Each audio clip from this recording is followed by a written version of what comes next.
Namaste. Welcome to Inspiring Women. In today's episode, we're diving into the depths of the publishing world with Miss Milee Ashwarya, the publisher at Penguin Random House India. Welcome to the show, ma'am. Thank you. I'm very happy to be here.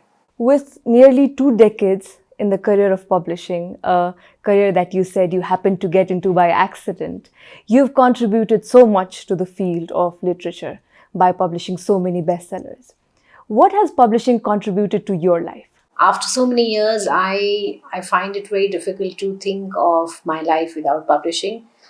It's been a very rewarding journey, I have to be honest. I've met some extraordinary writers, amazing human beings, and there have been highs and lows, lots of challenges. As you know, we also evolved into different stages and different realms of publishing, but it's been very rewarding and I've enjoyed it thoroughly. You grew up in Patna in a joint family. How would you say your environment and your interaction with the family members influenced your career and your thought processes? I think when you're growing up, you're just living the life and you're learning from people around you. My love for books actually comes from my grandmother. My grandmother was a big reader and I almost always saw her with a book. I think some things you absorb just unconsciously by seeing what's happening around you. So my work ethics, doing things on time, never cancelling meetings as much as possible, those kind of things I learned from my father. My mother was a professor and she's retired now, but loves traveling. So that's something I think I learned from her. And I think being in a joint family, you also learn to be a little flexible. Mm-hmm. I think it comes in very handy when you're in a work environment too later, because you have to work with teams, you work with different people with different personalities and temperaments. You learn to look at the positive sides of people and try to get the best out of that relationship that you're in. So I think those kind of dynamics possibly made an influence in my life as I grew up and became a professional. Books and stories, they've been a major part of your life as you've loved reading. And in this culture where AI has taken over, how do you suggest that new mothers or mothers in general can cultivate that habit of reading in their children? I think AI is all around us. We cannot deny it. It is going to change the way the world functions, how we work. I have a 10-year-old daughter and she reads a lot. And she started on her own a little early, around 4 years or so. But I think one of the things that I did and which might have helped is when she was born, I just logged up my iPad and Kindle. So I've never given her that. She did watch her videos, off and on TV or sometimes on the phone. But I did not always carry an iPad around when we are traveling or at home when she's eating food. You try your best. It's not so easy because everyone else around you is using those things, and kids also learn from their peers, and they also get addicted very fast. Technology will always be a part of our lives now, and the way that the younger people react to and use technology is very different than what we used to do years ago. But reading is something that you cannot replace. And if you create an environment at home, which is reader friendly, by which I mean you have books around you, you have conversations on books, you take your children to book fairs or bookstores, those things will really help them inculcate a habit of reading. What is a major milestone for you? I think I've been very lucky to work with some wonderful people. So when I look back, I think the relationships that I've built with my writers, how I have adapted to the changing landscape of publishing comes to my mind. And it's been a very satisfying journey. I have had my challenges, I've had my highs and lows, but I think, like I said earlier, it's a lifestyle. This is a life that you choose, and so work becomes fun, fun becomes work, and along the way, I think what you create are some memorable books, something that you want to leave behind. And I'm a books person, so I'm going to say this again and again. There's nothing like a book. It changes our lives and it shapes it in various ways. As someone who has shaped the literary landscape in India, what legacy do you aim to leave behind through fine print? I've always been very passionate about local publishing. We're a global company, and when I started out in Random House India about 16 years ago, we had a small list that we were publishing in Random House that time, about 20 books or so. But there were thousands of books that we were importing. And I always felt that we needed to have our own writers. We needed to encourage local writing, and we needed Indians to tell their stories. So that is something that I very consciously worked on, and I published a lot of debut writers that I'm very proud of. So there's a whole range of new writing that came from me and my team, and we all worked on it together. That's something I think I see as part of my legacy, encouraging local publishing from India, new voices, and voices that have changed lives and impacted so many of us. According to your experience of working with so many authors, what do you think is one quality an author must have? They have to be able to write, they have to be able to tell their stories, or if they're writing non-fiction, then they should have the expertise and knowledge of what they're writing about. That is a basic. I think beyond that, in today's world, I think a commitment beyond the publication date. So writers also have to promote their books. They have to champion their books together with the publishers and work hard after publication too in terms of promotion. So these two things I think are very important. Apart from AI, what other things do you see that's evolving in the field of literature and publishing? I think in the past couple of years, what I have seen coming up are audiobooks. Audiobooks are a great way to multitask and still read or listen to a book. For a country like ours, there's a wealth of information, and we have so many languages in different states. So there are hidden gems in different languages which definitely need to be translated into English, Hindi, and other languages. And this is being done now more consciously than it was before. We've been publishing and championing a translation list for several years. But, after Gitanjali Shri won the Booker for Read Samadhi, which we published as Tomb of Sand, Perumal Murugan's Firebird also got longlisted. And there are other books globally also that made a mark. I think everyone's attention is to translations, and I think that's a great thing. What do you think is the secret recipe behind a best-selling book? I think it's a lot of things. So I wish there was a formula that I could share with you and the writers and with my team and myself. Timing is really, really critical. How we publish, how the publishing house, right from editorial, sales, marketing supports the book. I think even the packaging, the cover, the title, the price makes a huge difference because it has an impact on online sales. And these days, as you know, a lot of us are buying online a lot. So these things are really important. But lastly, I think promotions, how we market a book, how we increase the discoverability, create more awareness about the book, and increase the reach for readers is also equally important. You've worked with a lot of authors. To name a few, there are Sudha Murthy, Karan Johar, Akshit Gupta.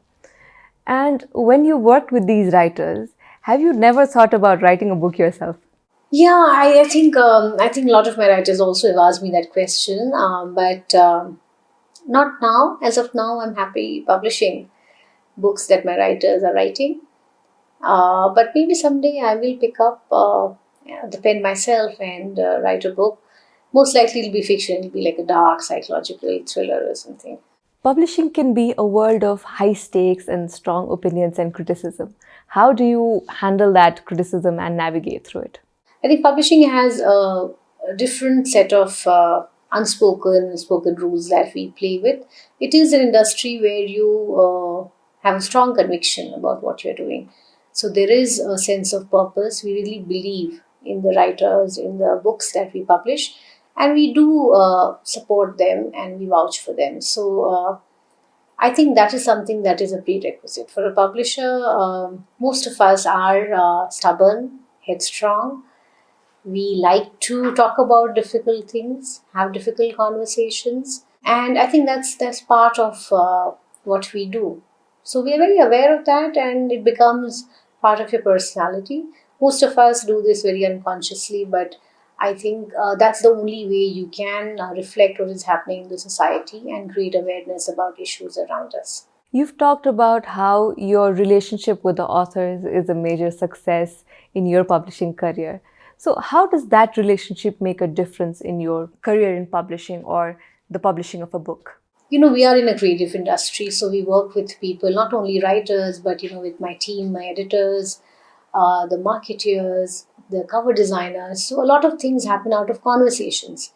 A lot of book ideas come out of conversations with our writers, and we might want them to write something, and they might have an idea. We might polish the idea together.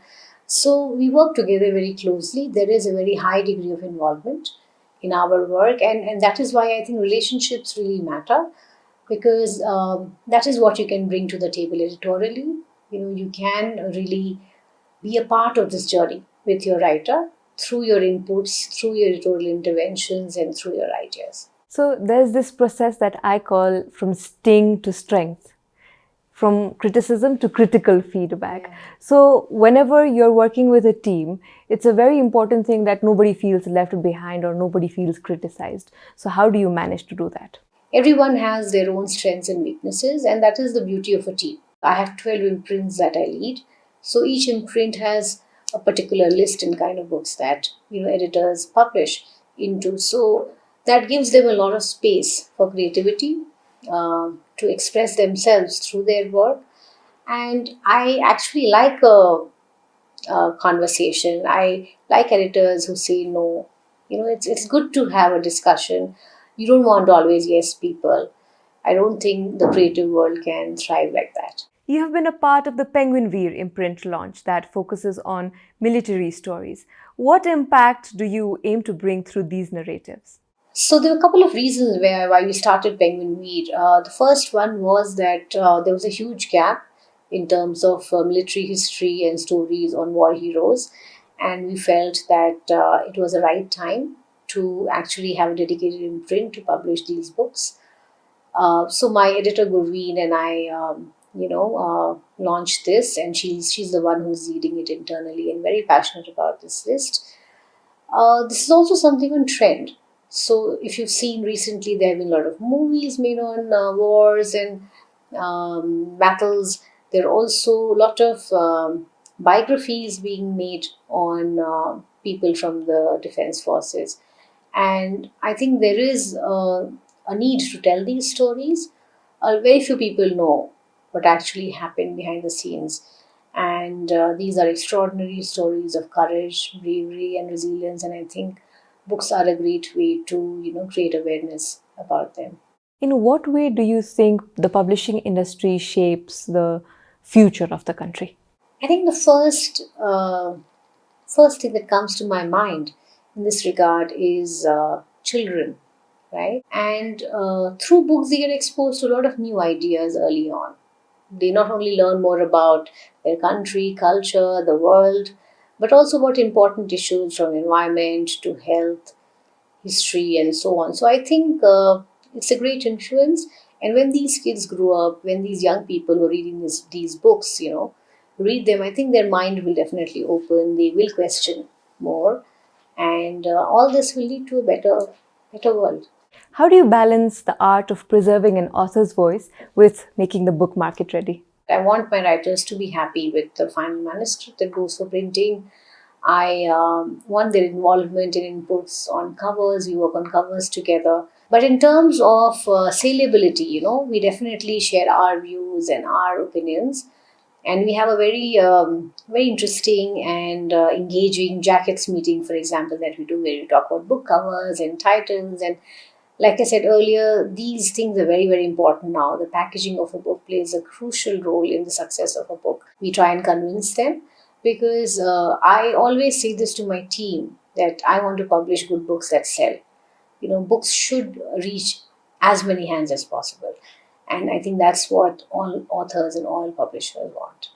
Is there any situation where you felt that this is a story that must reach the people despite the sales and the market doesn't matter, but this is a story that... Several times. I think that is something that the publisher's dilemma, because there are books that we publish for just the sake of the writing because it's so beautifully written, or we want to more consciously publish in a particular area, whether it is to publish more women writers, which I'm very passionate about, or currently we want to do more work from the northeast of India or marginalized voices. So we consciously take those calls. But it's luckily I have a long and diverse list, so I can mix it with successful and big books. But we very consciously commission and publish books that might not be huge commercial successes. What are the ethics or norms or beliefs or philosophy behind the Milee Ashwarya? I think work ethic comes to the top of my list because I think when you are growing in your career and when you are doing more and more with each passing year, you have to have strong work ethic. So, responding to people on time, giving value to relationships, mentoring junior people, encouraging your team, and grooming them is really important, I feel. Also, being open to new challenges and new voices in publishing. So I think all of this makes a huge difference to the work that you do, and I think these would be true in any profession. What is the advice that you would like to give to younger people who wish to pursue a career in the field of publishing?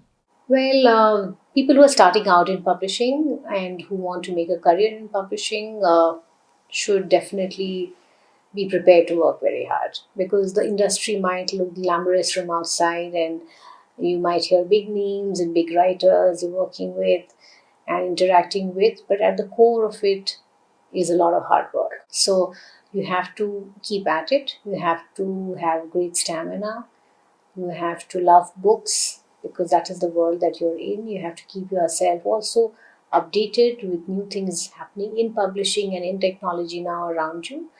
So I think all these things are really important, and all of this makes a huge difference in case you are thinking for a career in publishing. Thank you so much for giving us insights into your thoughts and your philosophy in life. It was wonderful having you here with us today. Thank you so much. It was wonderful talking to you. And with that, we wrap up the first season of Inspiring Women, celebrating strength, resilience, and vision. Until we meet for the next time, keep inspiring and be inspired. Namaste.